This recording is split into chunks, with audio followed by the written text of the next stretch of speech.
নমস্কার, স্বাগতম সনাতন বাণীতে, যেখানে প্রতিদিন ভগবানের বাণী আপনার মনে শান্তি এনে দেবে।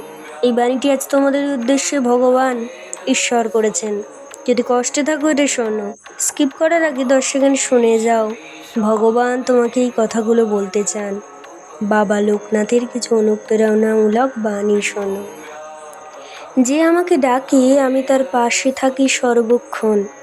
ভক্তির শক্তি সবচেয়ে এবং সর্বশ্রেষ্ঠ শক্তি। ভয় পেও না, আমি সব সময় তোমার সাথে আছি।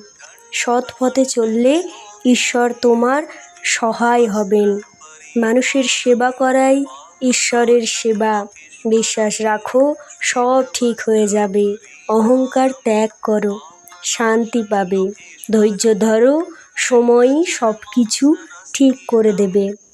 বাবা লোকনাথ বলেন, রণে বনে জনে জঙ্গলে যেখানেই থাকো না কেন, যে কোনো বিপদে পড়ো না কেন, আমাকে স্মরণ করো, আমি তোমার পাশে আছি। বাবা লোকনাথ বলেন, যেখানেই থাকো না কেন ভয় পেও না, আমি সর্বক্ষণ সব সময় তোমাদের সাথে আছি। বাবা লোকনাথের অনুপ্রেরণামূলক বাণী।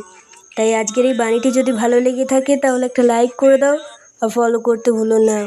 ইউটিউব থেকে দেখে থাকলে সাবস্ক্রাইব করতে ভুলো না। ভগবান তোমার আমার প্রতিটি জীবের, প্রতিটা প্রাণীর যেন মঙ্গল করেন, এটাই আমাদের কামনা, এটাই আমাদের বাসনা। একটাই কথা বলতে চাই, কমেন্টে লিখে যাও, জয় বাবা লোকনাথের জয়। হে প্রভু, তুমি আমাদের রক্ষা করো, আমাদের কৃপা করো, এর বেশি কিছুই চাই না।